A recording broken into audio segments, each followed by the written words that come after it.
Welcome into the Inside Bassmaster Podcast. I'm your host today, Ronnie Moore. My guys, always Kyle, Jessie. This is episode 82 of the podcast. Kyle, we've been burning through some of these episodes weekly. We knocked out 2 last week about Pickwick and about the month of June. We get to talk to Matt Airy about fishing in June and how to be successful. And we talked about the guy who knows how to be successful even more so in the Elite Series level, Brandon Lester. That wasn't a slight dig at Matt Airy. It kind of sounded like a dig at Matt Airy. It's not. He's very successful. But Brandon Lester, our most recent Elite Series champion, we got to talk to both those guys last week on different podcast episodes. And if you're just tuning into the podcast for the first time, please leave a review, leave a comment, which you recommend us talking about in the future. We try to look through those. And also, if you're watching on YouTube or on Bassmaster.com, like and subscribe to be on the lookout for more Inside Bassmaster Podcast episodes. And if you haven't listened to the past ones, maybe on YouTube, there is a playlist for this series. So tune in and join there. But Kyle, a little different tone. We have 6 events in the books for the Elites, 3 left, and they're all up north and in the Midwest somewhat. And our Rookie of the Year, the Falcon Rods Rookie of the Year battle, is completely wide open now. At once, it was a race that was sealed up almost, and no such thing with 3 events left. Yeah, no doubt. And, we talked about it last week on a couple of the podcasts. This is typically where the season starts to make a shift. You get 2 smallmouth events left, 1, mixture of smallmouth and largemouth, primarily largemouth. This is where a lot of guys are going to have the opportunity to make a jump, AOI standings or Rookie of the Year standings alike. I think we're definitely going to see some shifts there. Obviously got some Northern anglers in the Rookie of the Year race, Jay Shakurat, Josh Douglas, Jonathan Kelley, Alex Redwine, all guys that you'd consider from up north. So it's definitely going to be interesting moving forward here, the last 3 events of the season, how it's going to all shake out. So basically looking at the Falcon Rods Rookie of the Year race before Lake Fork. So after 4 events of the season, we had the 2 Florida events. We had Santee Cooper and Lake Chickamauga. Jay Shakurat was sitting in the top spot. He has held that since the Harris Chain. He was the only rookie to make the top 47 cut at the Harris Chain, gained a lot of points on the field there, and really started stacking them with Santee Cooper's good finish. Chickamauga, he survived that, had a great day too, and ended up, salvaging points there and didn't lose his lead really that much. But then we get to Lake Fork. He's got about a 40 to 50 point lead on Joseph Webster, and then about a 90 point lead or so on Jacob Fouts. After Lake Fork, they both cut their deficits in half. We saw Jacob Fouts with a good finish. Joseph Webster made the cut. Jay Shakurat did not. And it ended up going from 50-point gap and 90-point gap to 25-point gap and 45-point gap roughly. And so Webster and Fouts did a lot of damage there at Fork. And then going into the second half of the season now with 4 events left, Pickwick and then the 3 Northern Swing events, Webster and Fouts needed to gain ground this week because this is still their home territory. The Tennessee River is home to both these guys, and this is where they can make hay. And boy, did we see that. Jacob Fouts getting 4th place in the event, Joseph Webster getting 26th, I believe, and both those guys finishing in the top 26 of the tournament. Jay Shakurat, I think, finished around 66th or something like that. Anyways, Jay lost his lead. Jacob Fouts is now in 2nd, and Joseph Webster is our Falcon Rods Rookie of the Year leader. But now it is a tight race at the top for those 3 anglers. Yeah, and it's interesting to see when you look at the leaderboard is exactly what we were just talking about with some of the Northern anglers that you would expect to make a jump. You look at, the top 2 spots right now with Joseph Webster, Jacob Fouts. Obviously, look at Fouts specifically. You get an event on Chickamauga, his home lake, Fork, which ends up being an offshore deal, and then Pickwick ends up being an offshore deal as well. Tennessee River, same kind of style. And, he was able to make that really big jump up there, just 3 points behind Joseph Webster at the moment, as long as I'm seeing that right. And yes, 3 points. Yep. And, those 2 guys both being, Webster, a Northern Alabama guy, and then Fouts, obviously I guess Central Tennessee or, East Tennessee guy, being able to make hay in this part of the season. But like I said earlier, I think that the last 3 events of the season are really going to be indicative of who can pull away and have some good events, because you look at it, not to say those guys don't have a lot of experience fishing for smallmouth, but we've seen that so many years in the past, whether it be AOI race or Rookie of the Year race, when you get younger guys that don't have that experience on the St. Lawrence and some of these northern smallmouth fisheries, that can be a daunting task. And don't get me wrong, then you have the opposite of that, and you have E82 who goes up there and does the exact opposite. He has no experience and knocks it out of the park like 2 years in a row. So it can go either way, but I think the last three events are really going to show a lot. Yeah, and one thing that's interesting is Jacob Fouts lives in Tennessee, has for the last 5-6 years, but he's from Ohio originally. So he's like a Lake Erie guy. He knows how to catch smallmouth up there. And so it's interesting to see how he'll do. Meanwhile, because looking at that, Joseph Webster, Central Division qualifier, Jacob Fouts, Southern Division qualifier, Jay Shakurit, Central, Cody Huff, Central, Josh Douglas, Southern. Literally all of our winners from the Northern Division of the Opens last year, Jonathan Kelley, Alex Redwine, and Mike Iaconelli. Iaconelli's obviously not in the rookie race. Those three guys have not done well this year. Relatively, they're below the classic cut line. They're not in the race for the rookie of the year right now. They're about 100 points or so out of that. And Iaconelli hasn't had a great season either. So it's crazy to see the Central and Southern guys do well. But I will say we have been in their part of the country that they qualified from. We will see when we go up north how it happens. One thing that does help Jacob Fouts is that he is originally from Ohio. So like we mentioned, Joseph Webster in the Falcon Rods Rookie of the Year lead, 373 points, only 3 points ahead of Jacob Fouts and about 18 points ahead of Jay Shakurit. Jay fell back with that mid-60s finish, and both those guys doing so well. Lost about, a dozen to 15 points in there. Now he has a deficit of about a dozen to 15 points for those guys. It'd be interesting watching them. Now looking below him, I mentioned it, Cody Huff and Josh Douglas. Huff at one point was like 150 points behind in the Rookie of the Year race, getting second at Pickwick. He is now pulled within 44 points. So he is still in the race as well. In my opinion, Josh Douglas, he is about 84 points behind.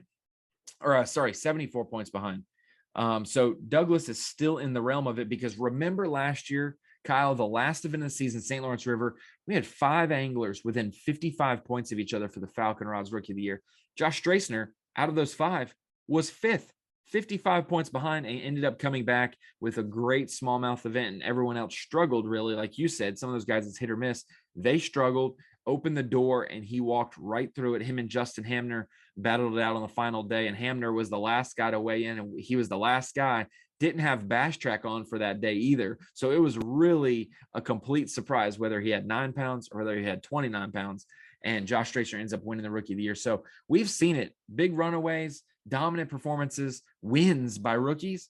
And all of a sudden, the last event of the season, your whole year that you've been fighting for can get flipped upside down because everyone's still within a certain range of you. Yeah, absolutely. And it really is a different animal up north. I mean, you look at the two correlations, the ones that you just mentioned there, obviously with the northern qualifiers that we had, take Iaconelli out of it. His whole career has been successful regardless really wherever we're fishing. But you look at Jonathan Kelley and Alex Redwine, obviously just killed it last year in the Opens. And you and I and everybody that noticed, it's like, holy cow, these guys that are younger than we are, and I feel like we're pretty young, are just absolutely demolishing everybody up north in these fisheries. And, the majority of the tournaments being in this, in the South, obviously is a different, adjusting level for them. And then the same could be said for those guys going up north. I mean, you look at last year, KJ Queen was leading the Rookie of the Year going into that event. I covered him on the first day of that event, and it was really interesting because he fished a college tournament there a few years ago, and he and I talked about it on the water. That tournament was a full-blown spawn event, and he was kind of chasing some of those same areas during that tournament. And obviously we know how, that tournament was won, and how to be successful was basically running, just running far, but either to Lake Ontario or very close to it. So, I mean, sometimes, like I said, the adjustment period for those guys, and you look at it, there's guys that have been Elite Series pros for a really long time that don't just naturally do all that well up north. I mean, it's just like, I don't know if it's something that's fixable or if it just doesn't suit their style. I think that you could name a lot of guys off the top of your head like that. And especially for a rookie, that has no, I'm not going to say no experience, but far less experience fishing those types of bodies of water. And then Oahe, obviously being a complete wild card, because those guys, unless they pre-practice, I would bet my life nobody in the top 10 has fished there prior to pre-practice. So, it's going to be interesting to see. Obviously, like you said, you look at a guy like Cody Huff in tournaments like that, being able to utilize his live scope, do what he's super good at on those fish that are likely to be roaming around offshore, especially at Oahe. Definitely still got a chance. So, I mean, the whole, like you said, top 4 or 5 is really going to be interesting to see. And then, you look at guys like Jonathan Kelley, Alex Redwine. I think that you're going to see them make a jump and when you go up north, because those guys are so good up there. And whether they miss the classic or not, it's very important as a rookie to still have a decent year, because we've seen the turnover. You're not judged your first year, but you are your second year, and that comes in. So if you're factors in, sure. Yeah, if you're 85th in points your first year, and we have a 92 or 94 person field, and you have to have an average of 50 to 55 to requalify for the elites the next year, you've got to go then. And off the top of my head, you got to get a top 20 finish in AOI the second year. So the amount of pressure you have on you.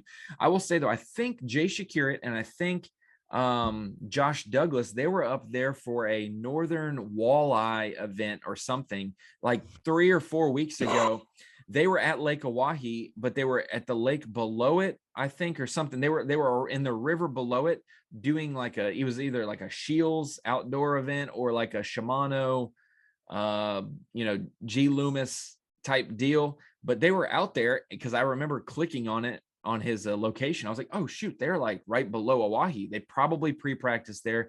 They probably kind of have somewhat knowledge compared to our Southern guys. I will say John Cox, I said, John, are you going to try to catch a largemouth at Oahe? And he said, I Googled and I hadn't heard much about it. Maybe they're untapped. And I said, maybe because there's none there to tap. So we'll see. No shoreline cover either. That's for dang sure. So we'll see if there is a largemouth caught that week or not. But that'll be an X Factor event. I just had to share that with Cox because it was hilarious. He's just as innocent as they can be, and then rips their heads off when it's time to competition time. But looking at that Rookie of the Year race, do you have any kind of projections? Because Webster's a seasoned vet. He's traveled across the country, FLW Tour for years, had a shot at Angler of the Year one year, which means he probably fished a Champlain or a St. Clair to wrap up that season. So he's had smallmouth experience, but it's not his necessarily comfort zone. But I will say fishing offshore on the Tennessee River, you feel a little bit more comfortable out in the middle of nowhere fishing for smallmouth. And then you got to look at Jacob Fouts and Jay Shakurit. So or Cody Huff, I'll honestly keep all top 5 in the realm of it. 6th place is Matty Wong is still within 100 points or so. I think he's within 89 points of the lead. So let's just say out of the top 6, everyone's within 89 points with 3 events left. Do you see anybody that you think that you're going to put on your short list? I mean, at the beginning of the year, I had gone through Cody Huff as my pick.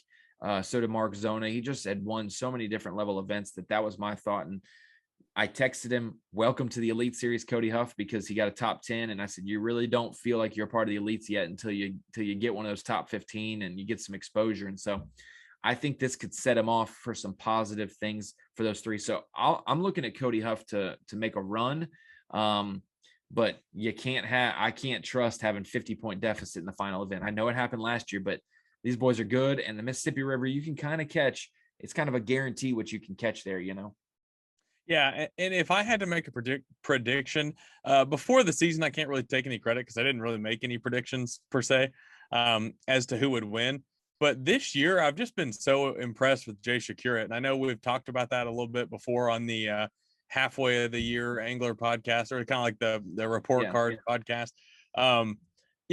All year, the one thing that's really impressed me with Jay is even the tournaments that he hasn't done well on day 1, he comes back and busts them on day 2 and jumps back up in the standings, which for the sake of points, I mean, when it comes to AOI race, Rookie of the Year race, that's the kind of thing that makes or breaks your career, really, if we're being honest about it, because you're not always going to catch them on the first day. And it's so easy. Anybody that's ever fished a 2-day tournament knows how easy it is to not do well on the first day and just basically just take the second day off. But, to be consistent as far as points go, that shows a lot of maturity for somebody that's, as young as he is. Also, I like the idea that, I would think he's certainly done some smallmouth fishing being from where he's at. And then also when you look at the schedule, ending the year on the Mississippi River in Wisconsin, I would think of everybody in the rookie of the year race, definitely going to have the most experience there. So, if he's within, a solid distance of points 30 or less, I mean, I think that you really like his chances going into that last one. But I think if I had to predict, I'd say going into the last tournament, he'll be closer than that. Yeah, I think other than Seth Feider's flotilla at the Mississippi River, Jay Shakir might have a pretty big flotilla of rowdy people if he's got a chance to win Rookie of the Year. And they may go around and mess around with the Websters and the Foutses and the Huffs and kind of. No, I'm just kidding. They're not going to do that. They're going to do some cannonballs on their grass mats. But no, that is not even sure if we're not even sure if the majority of those people can drive yet. He's so young. I mean, his friends might not even be driving cars yet. They're going to have to get an excused absence from high school if they're going to not have to make that up. Right. But for Jay, yeah, I think he's fished Sturgeon Bay. I know his, dad's obviously a walleye angler, and so he's got plenty of experience on bodies of water with smallmouth. I would expect him to be ready to go. Looking at it, we have 3 rookies in the classic cut right now. Cody Huff is the first man out of the classic cut line. He's in 4th. He's right behind Lee Livesey, who, yes, he double qualifies right now. Actually, I think that the classic cut line may have gone down to 43 tentatively, because if you think about it, Brandon Lester, Kenta Kamira, and Lee Livesey all have double qualified via there, and Jason Christie, right, have all qualified for the classic. So if it starts at 39, goes to 40 with Lester's win, 41 with Christie's win, 42 with Kenta's win, and it would go to 43 with Livesey's win, because Livesey's in the classic cut line. So yeah, actually Cody Huff is last man in the classic right now. So we've got 4 anglers in the Falcon Rods Rookie of the Year race in the classic hunt. Josh Douglas about 30 points behind the classic cut line, so he is very well positioned after a kind of a tough start in Florida, very well positioned up north. But Kyle, I got a special opportunity to have Jonathan Kelley swing by Arkansas before he went to Lake Fork. Got to talk to him a little bit in the studio, and we kind of did a one-on-one podcast episode, a little interview, asking him. It was obviously before Fork, so 4 events into the season. He's going to be one to watch going for the Northern Swing. He won the points race for the Northern Angler of the Year Opens last year, and he's one to watch. So we got to sit down and talk to him. So I'm just going to go ahead and pitch it to my interview with Jonathan Kelley to wrap up this episode of the podcast, because the Falcon Rods Rookie of the Year race, it's kind of just getting underway. This is the first sign of adversity for our Rookie of the Year leader, Jay Shakir. He's now 3rd place. A lot of guys looking to make hay when we go up north, including Jonathan Kelley. So we've got the honor today to have a special guest in studio, in person, for an episode of the Inside Bassmaster Podcast. And I'm welcoming in Elite Series rookie, former college angler, Jonathan Kelley. Jonathan, man, how is it being a first-year angler on the Elite Series? You happy to be here? Yeah, it's good. It's exciting. I'm happy to be here. Thanks for having me, Ronnie. I really appreciate it. It's my first time really in Arkansas, so I'm looking forward to being here and heading to Lake Fork soon. Well, we're obviously 4 events into the season. At the point of this interview, we've knocked out both events in Florida, Santee Cooper, and then Lake Chickamauga. Also had the Classic mixed in there as well, and you got the taste of it from the other side of the spectrum. Hopefully, at the end of this season, you'll have qualified and get the taste of the Classic from another spectrum, which is in person at Knoxville next year, competing. But for you, 4 events into your Elite Series season, as a rookie, a lot of different changes. I mean, you've made the progression pretty quick. You fished the college series for a few years, you graduated, then you went straight into the semi-pro level, just traveling around regionally, multiple different divisions and whatnot, but regionally for the most part. And then you qualify in your first full season attempt in the Opens to make the Elite Series. For one, did you expect to do that? Everyone has high expectations of themselves, but did you expect to qualify for the Elites your first shot? And did you really expect to say yes to the invite when you received it? That's sometimes a once-in-a-lifetime deal, but sometimes some guys say no because they just don't know if they're ready yet for a lot of reasons.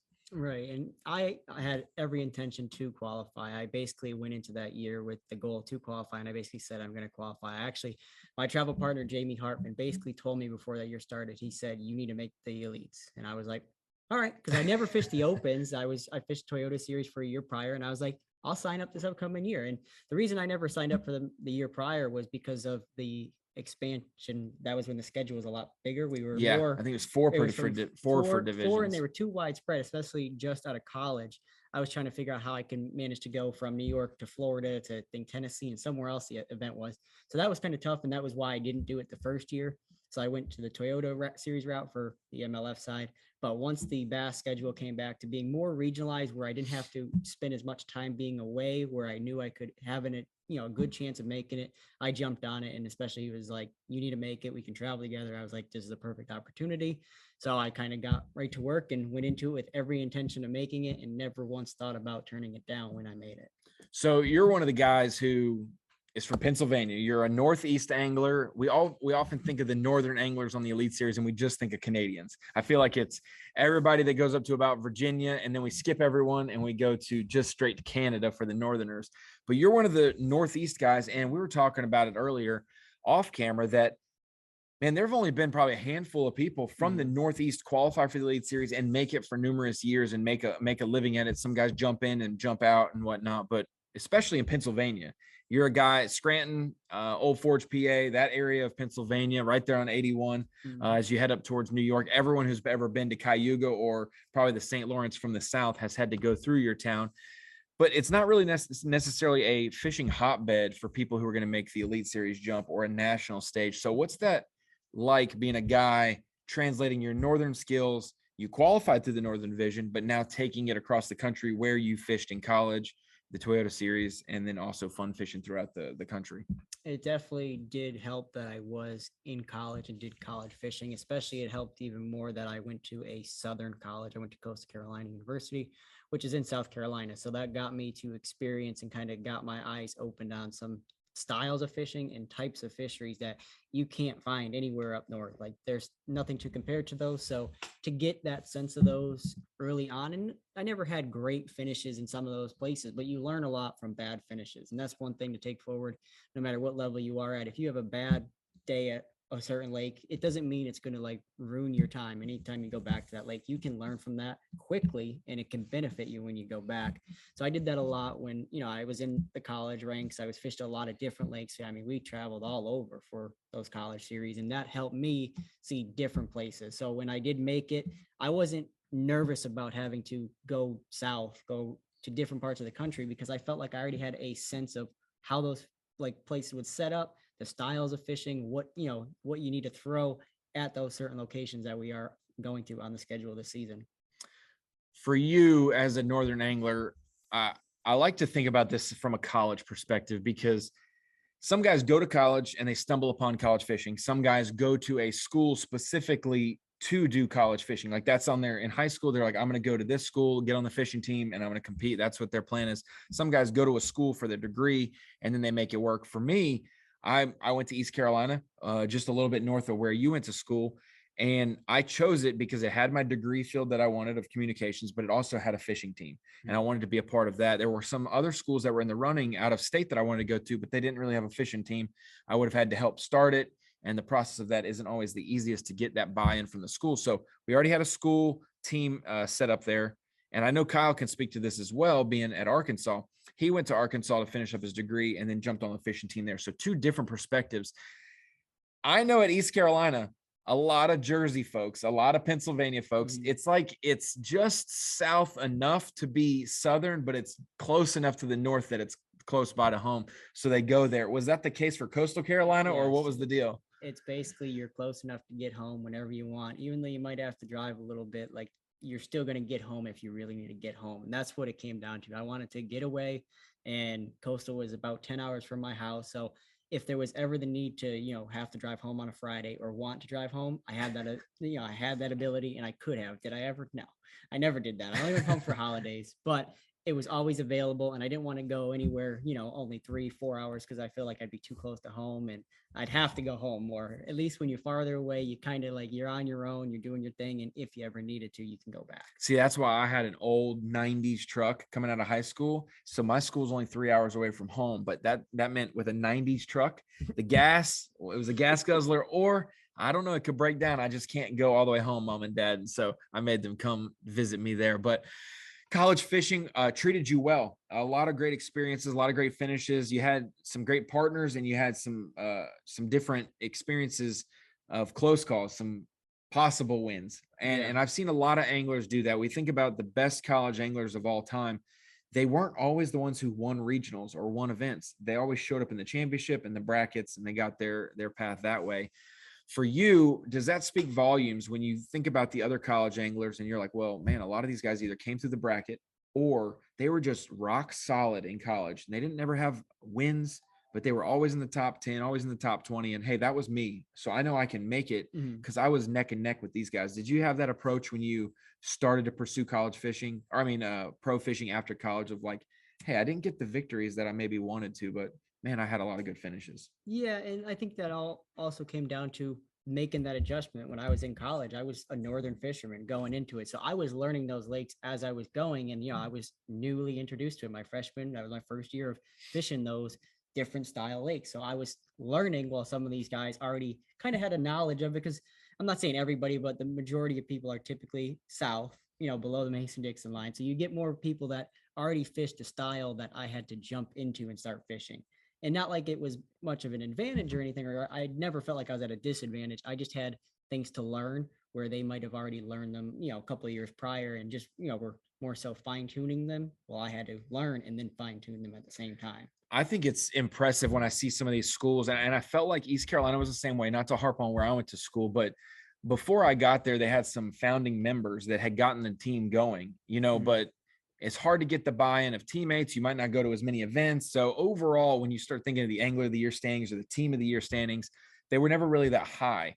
When I started going to school there was 2 or 3 other guys that are in the industry now as either fishermen or working with companies that really wanted to fish as well. And so we had 3 to 5 guys that had the buy-in, and all of a sudden a small fishing program like East Carolina started to have a lot of success getting top 20s, team of the year and good finishes in events. Coastal was the same way. I mean, I can't remember your specific partner that was from the north as well, but I remember John Duarte.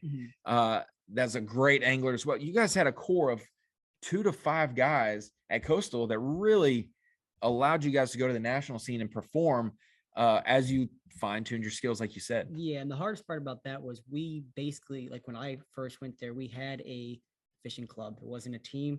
It was a club that was widespread over freshwater, pond fishing, fishing the rivers, fishing the lakes, and then also people that like to go fish the beach, fish the surf, go out in the ocean. So it was like, it really wasn't, there was no foundation to the club to really, say that I was joining a B.A.S. team. But me and my partner at the time, John Duarte, we kind of took it to that next step where we started forming the B.A.S. team rather than the B.A.S. club that we had. And that was a big step in the right direction. But then we started getting into the situation where you have to have boats. So me and him had to split up. Because you both had a boat. We had to make, instead of having one team, we can make 2 teams. And then every year throughout like my freshman, sophomore, junior, senior, it seemed like we were able to double. Like we started out with 1 boat, then we had 2, and then we went from 2 to 4, 4 to 8. So you saw it grow, but it was just hard to get that growth when you weren't like a big fishing school, because we didn't have that team title going in like some of those bigger schools. Like we were working our way to that on a smaller scale. And that's one thing that's interesting is some of those other schools, even if they don't have a coach necessarily, like maybe the Auburns of the world, some of the public schools that have great fishing clubs that have formed teams, they can almost recruit, because it's a popular school. They have a good team. They have a lot of anglers fishing. But then when you see the guys who have came out of the clubs, the non-scholarship schools that they weren't known for fishing, but then you have some of these anglers pop up there and you're just like, like Jake Whitaker from UNC Charlotte, Nicholls State with Tyler Rivette. You have these different guys who come into the big scene of things with great finishes. And you're like, man, I can go that route of an anonymous school. And if you're good enough, like we always say, the fish don't care who you are. The fish don't care how much money you have. They will bite if you know how to make them bite. And so it's cool to see guys. It took a while until KJ Queen. I think KJ Queen, now Cody Huff and Jacob Fouts are the first 3 anglers to qualify for the Elite Series from a scholarship program from Bryan College and from Bethel University. everyone else came from like a public school or a team aspect, and you're one of those guys now. It's pretty cool to look back at the field and think that like 20% of the elite field, you guys were all trying to cram in tests and still catch bass. Yeah, as you're on the road and you're practicing for a tournament, you practice all day, and then it's like 10, 11 o'clock at night. You're supposed to be asleep to wake up the next day, and you're trying to turn in a test or a quiz or a paper or something real quick, and you're just hoping you did good. Yeah, you're like, hey, at that point, C's do get degrees, and I've got to catch some bass in the morning. So I'm just, question 20 through 30, I've just got to click them and go through. No, I do not recommend that. Get good grades, kids, but hey, just understand that the bass fishing comes with it as well. Let's change gears a little bit, because you are one of the college anglers from Coastal Carolina. There are sometimes some lumps that are taken. You're one of the youngest guys on the Elite Series. Normally 26 years old, that's what you are. You would be the youngest, but there were like 3 or 4 younger anglers than you this year. We had a really big cropping of young anglers qualify, and a lot of them came from the Northern Opens division last year. What was it? Oneida, James River, and St. Lawrence River. Yes. Those were the 3 lakes that you guys fished to qualify.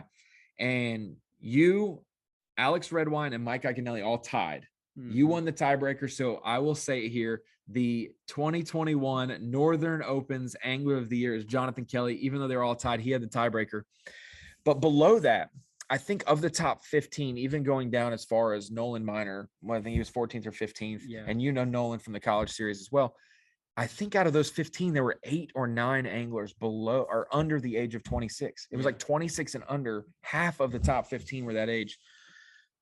It's getting harder and harder to compete, because not only do you have middle-aged guys going for it before they get too old and trying to qualify, you have so many younger kids, as we can say, qualifying or competing. I mean, you got to bring your A game. So for you guys to all tie and to edge out 4th through 15th by just the 20 points that you guys did, tell me about that season, because that was such an unbelievable route for you.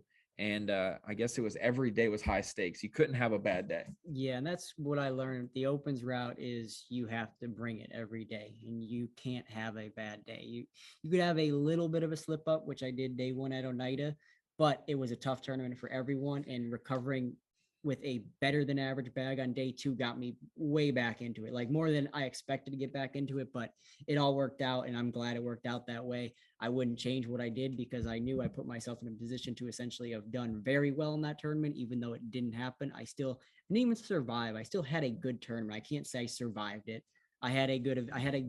All 3 tournaments, I had good events. I can't be, disappointed about any of those finishes. They were all very good to me. I used to say, you have to have a top 10. You have to make a final day in an open. You have to get a top 40, and you could get a top 60 to qualify.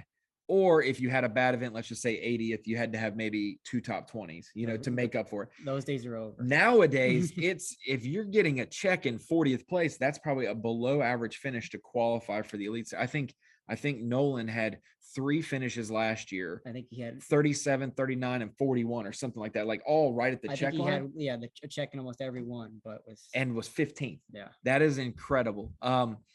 So for you, I want you to evaluate on the college theme. Give me your report card, where obviously this podcast is airing after our Lake Fork event and maybe after our Pickwick event. So we'll get an update later in the season from you, but from your first 4 events, 2 in Florida, places, I think you had been to the St. Johns River. I'm not sure about the Harris Chain. And then Santee Cooper, not far from where you went to school, and Lake Chickamauga, a really popular destination for the elites. You are for bass fishing. You're 63rd in points after 4 events. Rate your report card for your performance. And I know we're our biggest critics. So give me the unfiltered, how you thought you've done taking those first 4 events. And I will say it was different 4 events, because those 4 events all happened in like an 8-week stretch. Like it was, you start the season and boom, we're halfway through it in just 2 months. So tell me what your report card, what you would grade yourself as. I would give myself a C, right in the middle. I right around that average is what I feel like I did. I do feel like I did some things right, which led to good days, but then I made mistakes and had some bad days. I think I learned a lot of quick lessons being a rookie angler, and where, now I know to make those adjustments a little bit quicker, and it might lead to a successful day versus a struggle day. So I think going into it, I kind of didn't expect to do better, didn't expect to do worse. I had every intention to do better for sure. But what we had this spring, whatever we want to call what we've been dealing with weather. Oh my It's been gosh. so up and down. And I think that's one of the hardest things is almost every practice this year has been completely different than what we started in for a tournament, or, vice versa. Like it could be good for practice, bad for tournament, bad for practice, good for a tournament. And that's caused it to be a bigger of an adjustment for us younger anglers, rookies, because we just don't see that as often, and we don't know how to make those changes as quickly as maybe a veteran of the sport who's been there, seen those scenarios a lot more frequently than we would. So that was the biggest thing. And I call it, I've been on a roller coaster. I think a lot of guys have been on the roller coaster this year. They could weigh in a big bag one day, they bring in 2 fish the next day, or vice versa, 2 fish one day, 5 for 20 some pounds the next day. And I feel like that's been not a younger angler and a rookie problem. It's across the board this year because of the weather and conditions we've had and a lot of the bodies of water we've been to. So I think it's a lot of just minor adjustments, which have led to some guys having success. And obviously some guys make the adjustments and just struggle sometimes. So finding that happy medium is what I've been trying to figure out how to do a lot easier and more quickly as a rookie and a young angler, because you have to, bring your A game every tournament to compete. And it's just making those minor adjustments when we, have those, unfair weather conditions. So tell me about Santee Cooper, coastal Carolina. If you don't know where it's at, it's around the Myrtle Beach region of South Carolina, kind of the northeast corner of South Carolina on the coast. And it's on basically the banks of Winyah Bay, which is a known Elite Series destination, making the runs to the Cooper River or staying right there in Georgetown.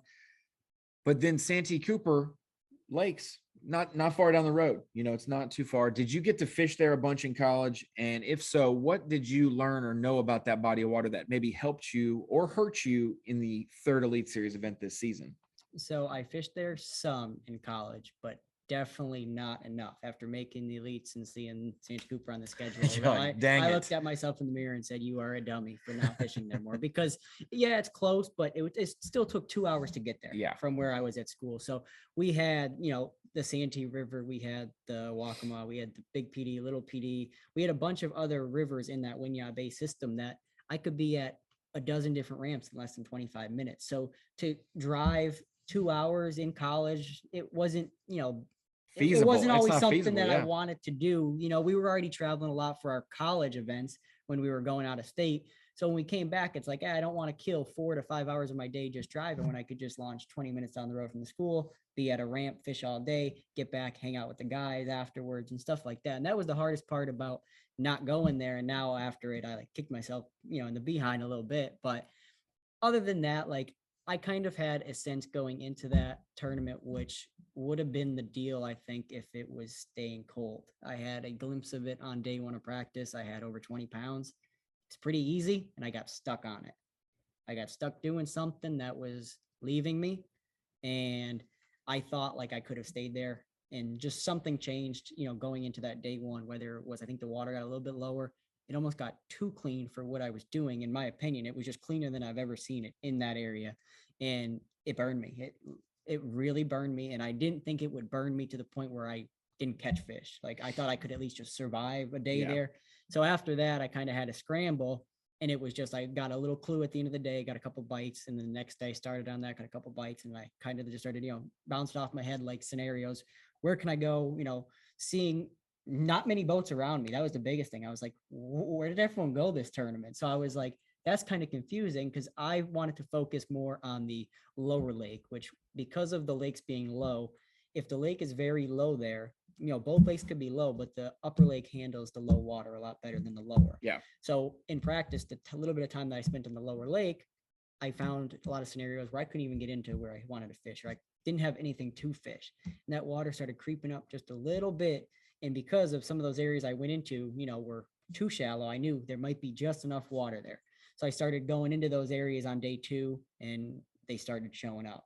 And then I'd go from one area to the next, and I'd find one area is a little too shallow. I'd see the fish, but it was too shallow. I was scaring them. So I was like, man, if that water comes up another little bit, and plus we're getting warmer and warmer, maybe they'll start locking on beds. Yeah, get less finicky too. Because it was just to the point where it was too shallow for those fish to not be on beds. They were just getting scared by the boat, and I couldn't do nothing about it. I had the trolling motor up out of water, basically as shallow as I can get the boat to go for some of those fish, and I just kept scaring them. So I would just hop around till I found the right area for the right day, which I did on day 2. Went there on day 3, didn't even catch fish where I caught fish on day 2. So I had to regroup, adjust again. Went to a couple other areas and, relocated fish, doing kind of off the wall things in certain scenarios. Like when I noticed those shallow fish just weren't happening, like they weren't committing, because again, the water was still low. Even though it started to come up, it still stayed low. I ended up turning to some offshore brush, stuff like that. And I caught a lot of fish, which was unique because as you watch live, no one was doing that. Everyone was looking at them, fishing shallow, beating the bank. And yeah, could I have went into that event and done more of that? Yes. But I also do feel like if I had, a good first day, I could have been right in there in the thick of things. It was just that one day getting stuck on a certain pattern. It really kind of messed up that whole event. Because after day 1, I kind of got them dialed in. I had to hop around. It was never like, I'm going to go here and catch them. But once I kind of got a little clue and some confidence, I knew what to do. So I got to watch everything go down from Bass Live. I got to watch the weigh-ins. And I remember you just being boastful on the stage of like, hey, I'm not afraid to say I caught him on a spinning rod today, and you owned it. And the crowd probably over at Santee Cooper Lakes was like, spinning rod, I'm not throwing that. I'm going to throw a bait caster. It's power fishing, capital of the world, especially this time of the year.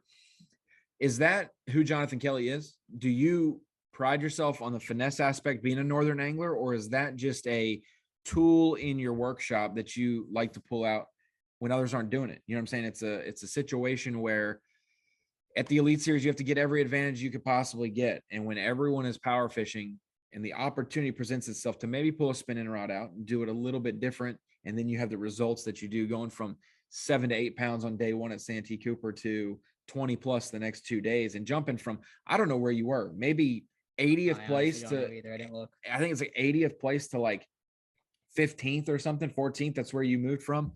And I know that affected Angler of the Year, it affected Rookie of the Year, and obviously your tournament outcome. But is that who Jonathan Kelley is? Is that who we expect to see? Are you going to be a finesse dominant guy? Or are you going to be someone we're going to see on camera with different techniques every time? It's going to depend on where, because like I had day 1, I had a bad day at Santee Cooper. I kept the bait caster in my hand most of that day. If that day went right, you would have seen a bait caster in my hand a lot more. I still always are going to include a spinning rod in when I'm fishing bait caster dominant lakes. And it's going to be the same if I'm fishing a spinning dominant lake. Like when we go up north, I throw a spinning rod a lot less than the average person that comes up north. I see guys when they're from the south and they're heading up north, they're rigging up their rods and they got 10 spinning rods rigged up. I don't even own 10 spinning rods. So honestly, I don't think I've ever rigged up more than 8 spinning reels. And that was pushing it. That was like, oh, I'm in full search mode. But for the most part, no, I do have a balance of both. It depends on the scenario. And I think, over the years, I've learned like when you need to not ignore and avoid a certain technique because it can pay off for you big time. And that was at Santee Cooper. Should I have thrown it more on day 1? I probably should have, but where I fished on day 1, I don't know if it would have been a player. So it wouldn't even have mattered then. So if this was a Bassmaster magazine interview and we said, what is Jonathan Kelley's favorite technique, favorite bait? You can only have one, or let's just say the fish are biting everything in the world, but you had a choice of what you could catch them on. What's the one thing that you would want to catch them on above the rest? I'm going to chuck and wind that spinnerbait all day against the bank. Really? He's a spinnerbait guy. Yeah. Okay. Then give me your prime spinnerbait setup. If you have your whole spinnerbait box, and I know how crazy they can get in there, what's the one that looks the most attractive to you? And if there's multiple, you got to give me a reason why. Well, we'll do one that can cover almost anything, no matter what the water conditions are. A double willow leaf, blue herring color, or like sexy shad can get by for any scenario that you want. If you can only buy one and you don't know what the conditions are of any lake you're going to go to, that one can get you by. I'm not going to say it's going to be the best option, but it's definitely not going to be the worst.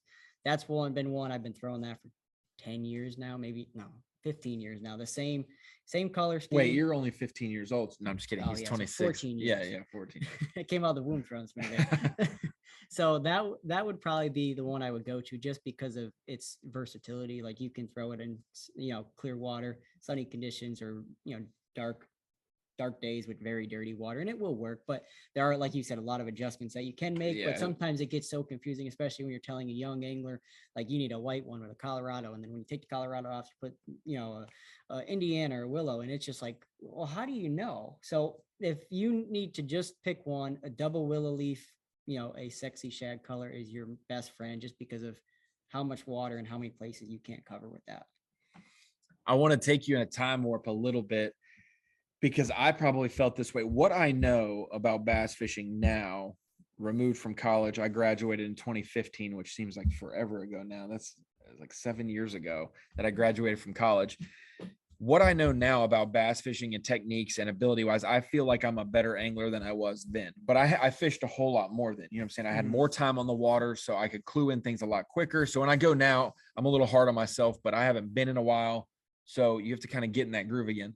Do you look back at Jonathan Kelley, even though it was just 2 or 3 years ago, and like, man, when I was a senior in college, I used to think fishing baits, I did it like this. And I was wrong about that. And I've learned this much in 2 years. You know what I'm saying? Like, I used to be freshman year of college, nothing but mono. Did not believe in fluorocarbon because I had one bad spool of fluorocarbon, broke, and, you know, was snapping in the reel. And I'm like, this junk is so much more expensive and it's terrible for me. So I just stuck to mono. Loved cranking, loved spinnerbait, and loved everything on mono.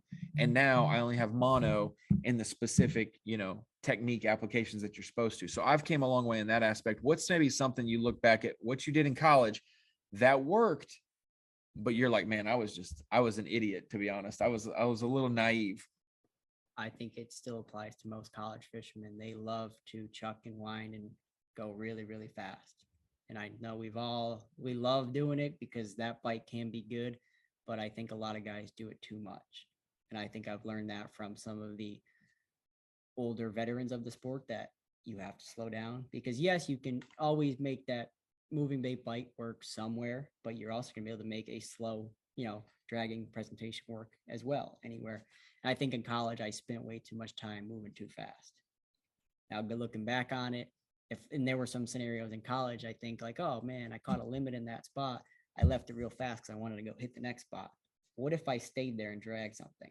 Yeah. What could have happened? Catch 10, Stuff 15 like fish, that, where upgrade or whatever. I was more so I just always wanted to be on the go. And I think I still see that with younger anglers. And it's hard to say it when you are a younger angler, but I think I noticed over the last couple of years how much I transitioned to really slowing down and dissecting certain areas versus just trying to get to the next spot and then the next spot and the next spot, and then just hoping you run into the fish at some point, because sometimes that doesn't work. Sometimes it does, but sometimes really slowing down and picking an area apart can be beneficial. And I think that's kind of some of the mistakes I made when I was, you know, in college. I just didn't capitalize on the opportunities that I could have had on certain spots because I just fished too fast.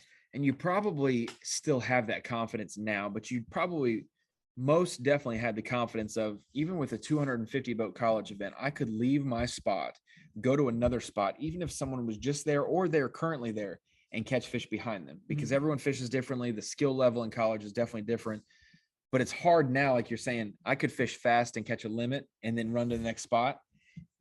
At the Bassmaster Elite Series level with 94 anglers, they have uncovered every rock. And so if you go over to this other, it's very rare that you're going to have 2 or 3, maybe 4 spots to yourself. If you got your starting spot to yourself, you may want to just stay there and milk it a little bit more, because you're probably by 10 o'clock in the morning, 2 people have hit a certain spot that you're going to, the stretch of water you're going to go do. So if you've seen yourself do that, where you pull up and you're like, my timing is bad today. I'm only 4 events into your season so far. I'm fishing behind too many people, or I see them and I speed up so that I can get to that bush before they do. And I don't fish clean or efficiently throughout it. That's a lot of the mental game that goes into the Elite Series. Yeah. And that definitely does happen. It's like you said, at this level, everyone's on the good stuff, or at some point in the day, they're going to pull up to it because they know, like, everyone finds some of the best stuff that is in the lake. And that's kind of the hard learning point between the opens and the elites. Is just, yes, there's going to be less anglers at the elites, but you have some of the best fishermen in the world, and they're all in the same body of water, the same time of the year, doing the exact same thing as you're trying to do. So they know what to do as well.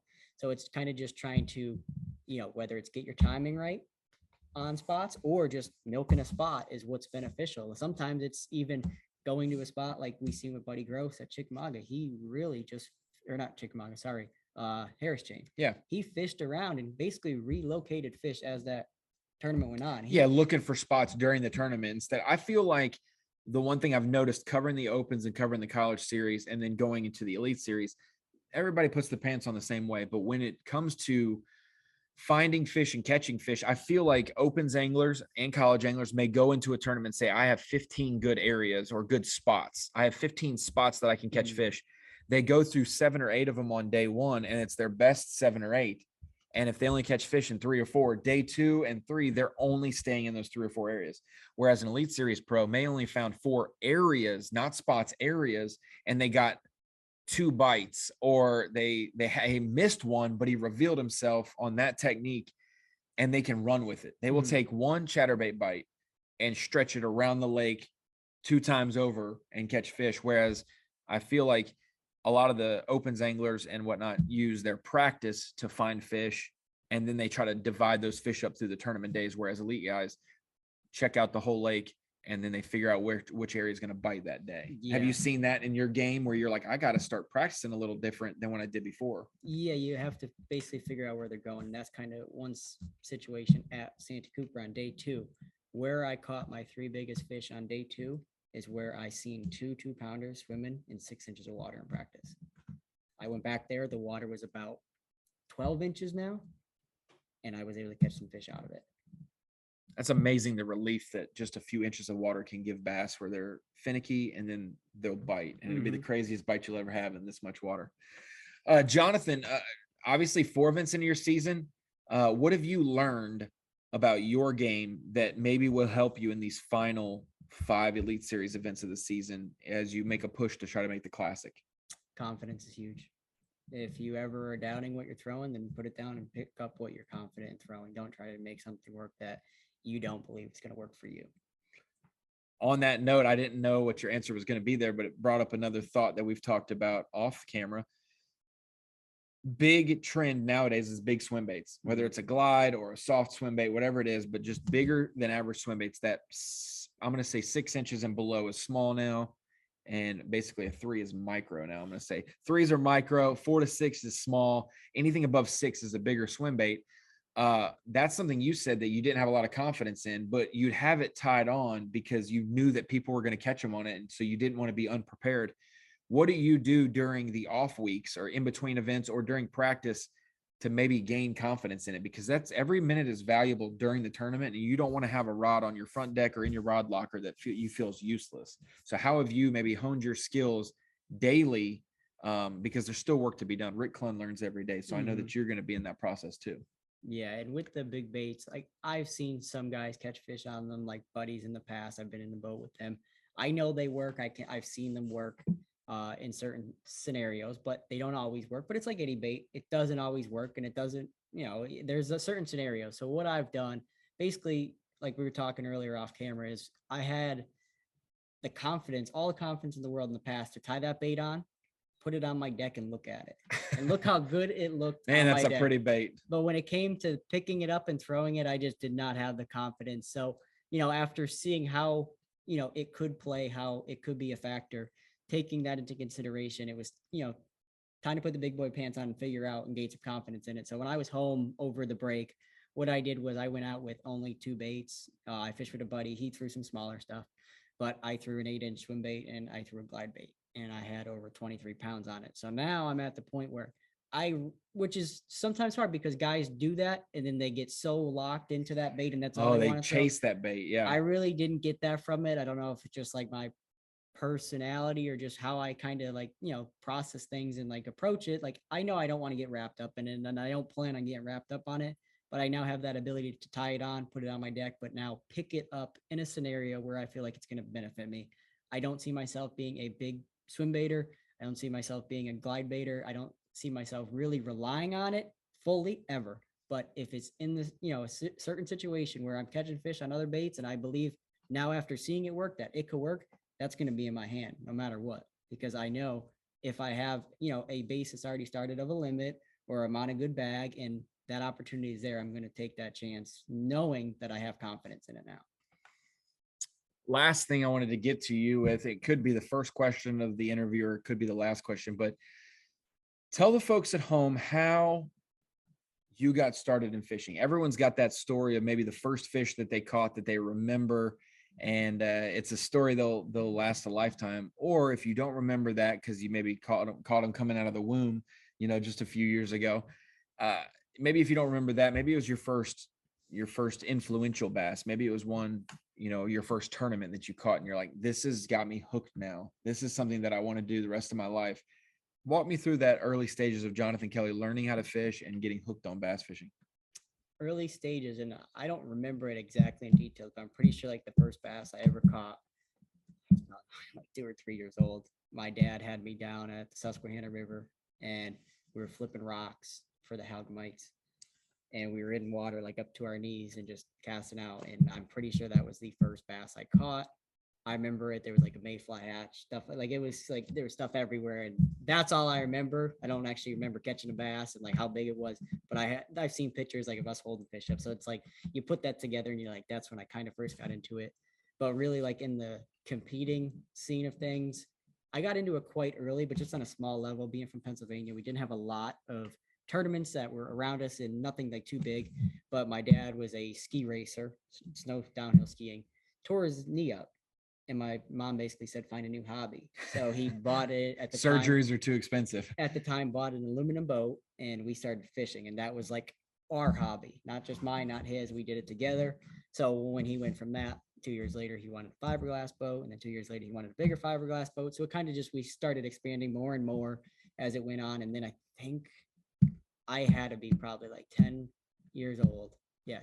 Because I think it's 12 years old for a boater safety course. Yeah. I was 10 years old, and my dad was letting me launch, I think it's like 18-foot fiberglass boat.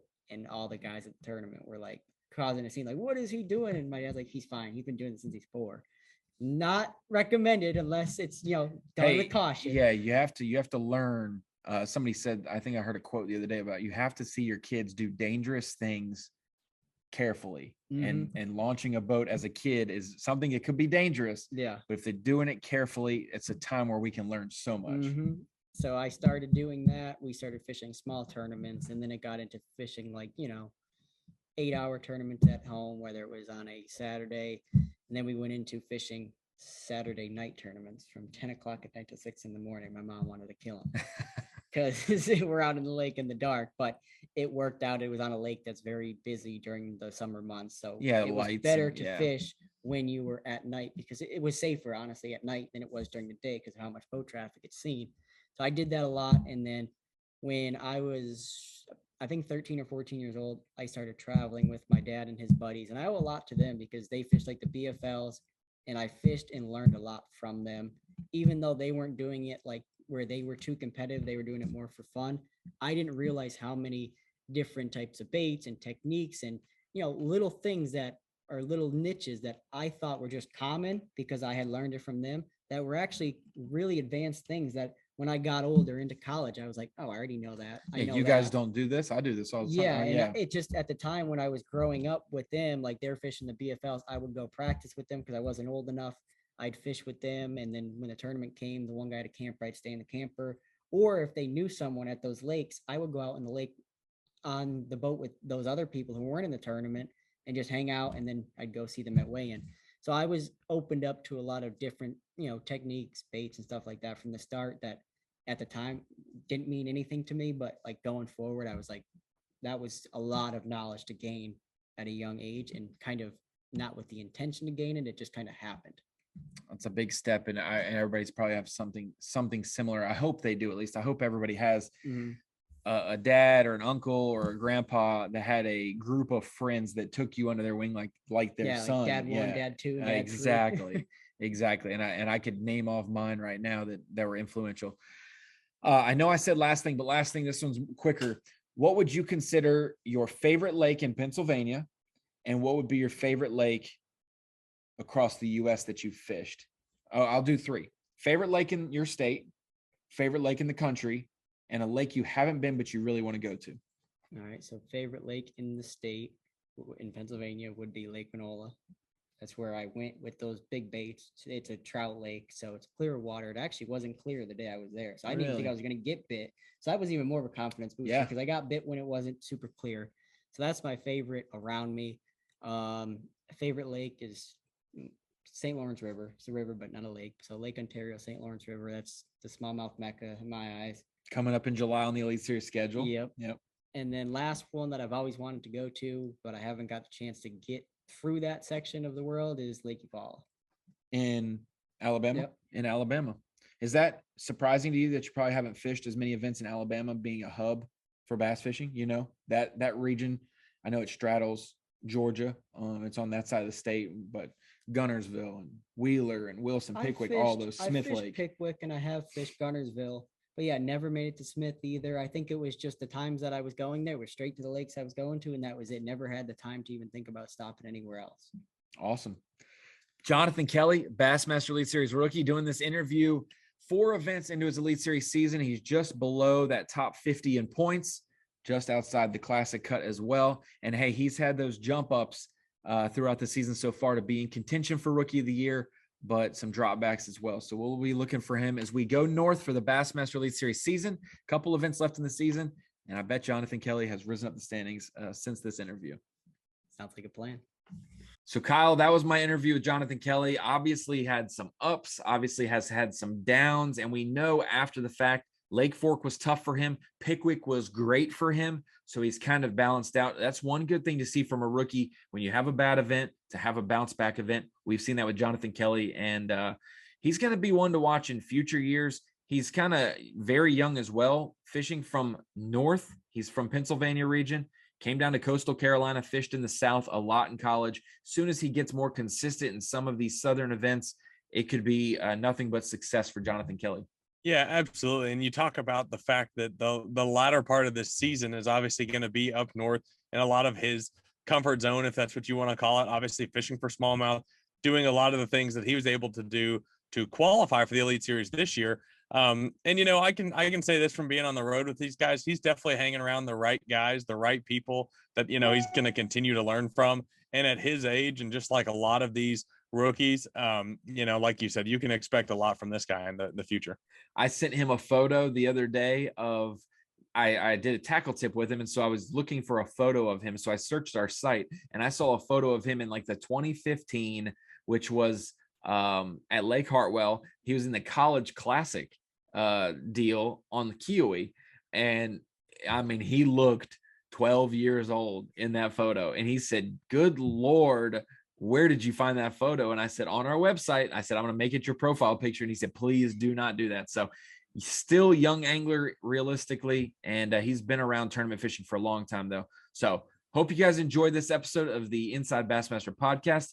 Got a little bit of Falcon Rod's Rookie of the Year watch with 3 events left in the season, some adversity for our top guys and some flip-flops there. Some other guys who started slow are making their way towards the classic cut line. Last year, I think we had 5 or 6 rookies in the classic. I think we had 6 make the classic. We could have 6 as well this year. Kyle, thank you for joining me on this episode of the podcast, man. Yeah, it was a good time. Obviously, we're really interested to see how the rest of this year shakes out from the rookie standpoint. And like we've mentioned, you know, earlier in the podcast, I don't think this race is quite over yet.